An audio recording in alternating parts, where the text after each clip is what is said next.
I remember the exact sound my body made when it hit the kitchen tiles, a dull, heavy thud, like meat dropped onto concrete. My chest locked, my throat constricted, and my lungs clawed for air that wouldn't come. "Quit being dramatic," my father barked, his voice sharp with annoyance instead of concern. He stood above me, arms crossed, disgust etched on his face. And my sister, she laughed, actually laughed. "Look at you, pathetic," she sneered, sipping her drink while I thrashed like a drowning animal. They thought it was a performance. But then the paramedics arrived. The EMT's eyes widened when he saw the blue creeping across my lips. His voice was clipped, urgent. "Call the police, now!" That's when the room shifted. My father's frown cracked into unease. My sister's smirk faltered. And I, half conscious on the floor, knew this wasn't the end of me. It was the beginning. I wasn't always the family target. There was a time when I believed blood meant loyalty, when I still thought my parents' approval was something I could earn. I bent over backward to please them, holidays, favors, silence when they ridiculed me.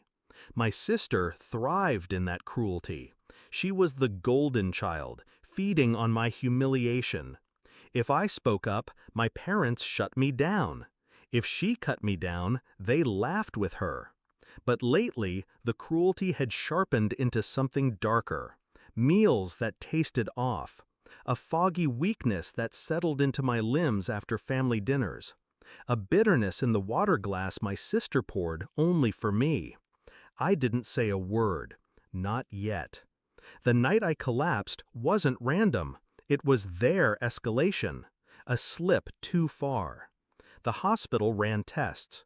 At first, the doctors thought it was an allergic reaction. Then the toxicology came back. Traces of antifreeze. Antifreeze, the kind of poison that creeps into your organs silently, disguising itself as the flu, as fatigue, until it corrodes you from the inside out. The police connected the dots. My sister's access to the kitchen, the sudden leftovers she insisted I eat, the drinks she prepared only for me, and my father's refusal to take me seriously, cover, or complicity. When they questioned her, she shrugged. It was a joke. She's so dramatic, she'd probably make herself sick just for attention. But jokes don't leave glycol in your blood. I didn't need to scream or beg for them to believe me. The science screamed for me. That's when my plan crystallized. Not just survival, revenge. I stayed quiet in the hospital, playing the weak, frightened victim they expected. Let them think I was broken. Let them think they had the upper hand. Meanwhile, I started moving the pieces. First, I requested copies of every medical report. Evidence, neatly documented.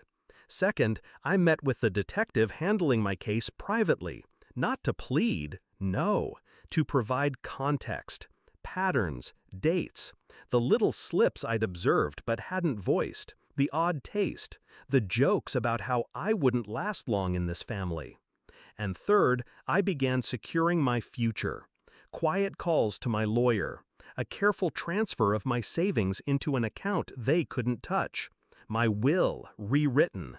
If my life was currency to them, I was taking it off the table. The night of my release, my family staged a dinner. My mother insisted on it. "To put this behind us," she cooed. My father avoided my eyes. My sister smirked, as if daring me to accuse her. I sat at that table, bandage still taped to my arm, hands steady around the fork.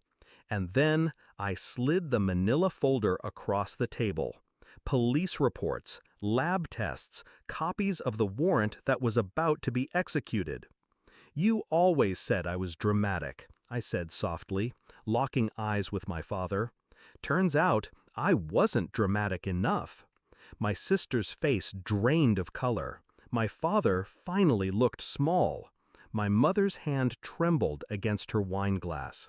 And then, like I'd timed it, the knock at the door. Uniforms, badges, cold metal cuffs snapping shut on wrists that had pointed at me my whole life. Watching them taken away didn't fill me with joy. Joy is too light a word. It was vindication. The weight of years sliding off my chest. For once, I didn't need to scream to be heard. The silence in the dining room was enough. The fear in their eyes was enough. Now, when people ask if I miss my family, I tell them this: I never lost a family. I lost my captors. And when I finally walked out of that house, head high, lungs full of clean air, I realized something. They had tried to poison me slowly, but I was the one who killed them, without lifting a hand. I just told the truth, and the truth was lethal.